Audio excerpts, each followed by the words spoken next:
Good evening. My name is Carolina. I'm here to tell you a little bit more about these plans for South Africa for next month in January. Let me share my screen. We'll go through the itinerary together. That way you understand all the logistics, what's included, how everything works. There are so many details here, so I wanted to make sure you don't miss anything. So this trip is planned for the three of you. So it is a private trip. We can customize anything you'd like.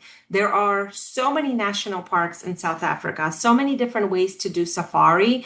And of course, the seasons come into play, the dates and availability come into play. So I wanted to show you a few options so you understand what's possible, what we can do for you, and then feedback to me what works, what doesn't. If do the dates work? Do you want to make it longer, shorter, less busy, more included? We are here for you. So I'm here to help you with any questions you have. So January 23rd, you're going to take your overnight flight to South Africa. And because you gave me quite a lot of days, I included Johannesburg in the beginning and Cape Town in the end with all of our safari experiences in the middle. Let me know if that works for you. If you're interested in Johannesburg, it is a pretty intense city. We're going to be there for 2 nights on this itinerary. The first night, usually you arrive late at night, so we're going to pick you up from the airport and take you in a private car to a hotel, and then spend the second day exploring the city. Johannesburg has a lot of history. Soweto Township is here. There's a thriving community here. There's a thriving culture here.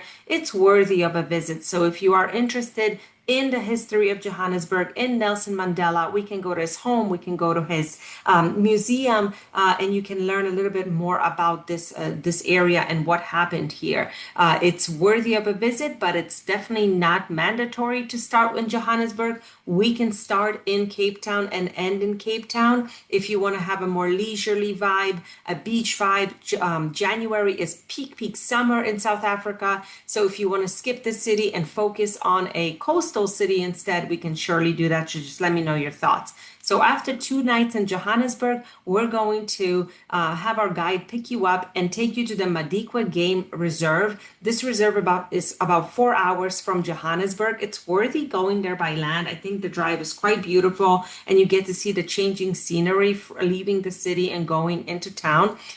Going on safari, and then the drive itself sometimes becomes a game drive because there's wildlife along the way. There is a small airstrip, so if you would prefer to skip the drive and fly, we can do that as well. Once you get to the resort, which is the Tau Lodge, Game Lodge, you're on safari. Everything is included, all your meals, all your activities, game drives. You're going to be in open vehicles because although it's January and it's green season, it doesn't mean there's downpours all day long. It means there's showers, usually in the afternoon, sometimes in the morning. So we work around the weather, but this is a very exciting time to visit in South Africa because this is where babies are being born. So there's lots of activity amongst different animals, but also lots of activity for the predators. So you will see tons of photographers coming during this period because there's some really great opportunity for hunting,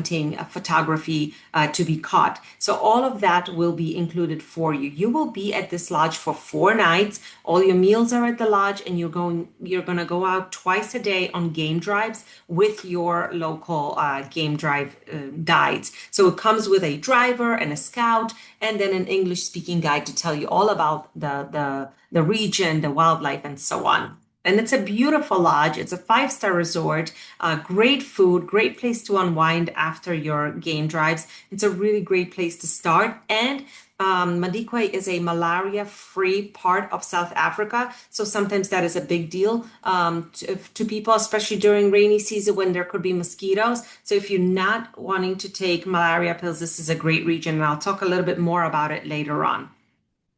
And as you go through the itinerary, you'll see I put lots of details for you to go through and understand. I put lots of photos. These are directly from the lodge, so you know that these are the type of cars we use. So in the dry season, we usually pop this roof right off and don't have any roof. But in the rainy season, we like to keep it on so that in case there's a shower while we're out and about, you're going to have protection, but it is going to be warm, very mild, and really exciting. So after 4 nights in Madikwe, we're going to go to the airport and we're going to fly to Kruger National Park. I included it here to tell you a little bit more about this park because when people think of South Africa, they think of Kruger National Park because it is the most famous park.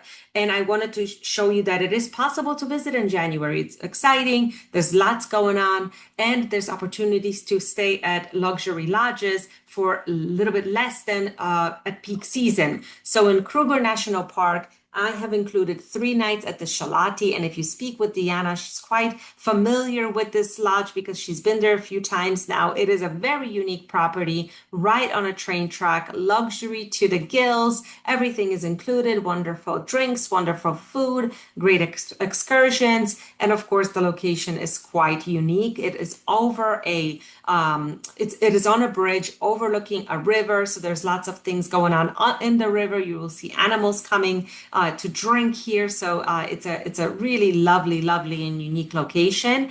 Kruger National Park is completely different than Madikwe. It is much thicker. It is much more populated. But Shalati it has access to off the beaten path areas as well as the national park areas. So you will see a good combination of both. Lots of wildlife. I'm not even going to go into the wildlife because there's just so much going on.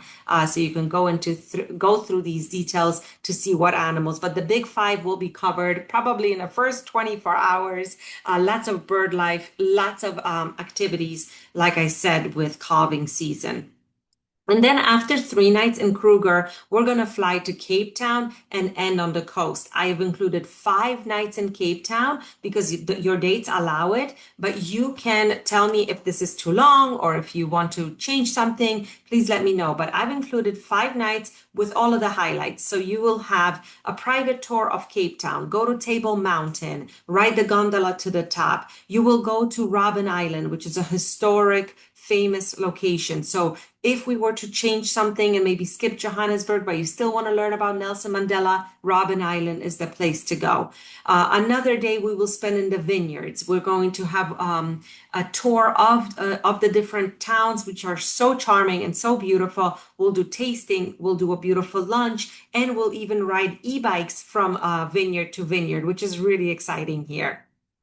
And then on another day, we'll focus on Cape Point, the southernmost part of the continent. And we're going to kayak with penguins. We're going to go to Boulders Beach. We're going to see all the beautiful sights around Cape Point and then have a beautiful coastal lunch here before coming back to Cape Town.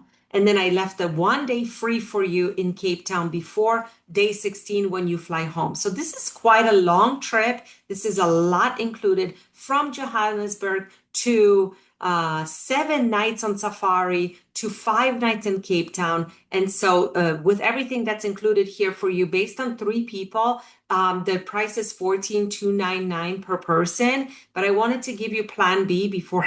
I don't want to give you too many options because there's too many things to go over. But here is option 2. If the trip becomes too expensive with everything that I've included on option 1, option 2 allows you to switch one lodge. So we will remove Kruger National Park and we will include Pilanesberg National Park. Pro of that is that there is no additional flights and that there is no malaria in Pilanesberg either. So if you're at all concerned about malaria, if we skip to plan B, then there is no malaria on this trip at all.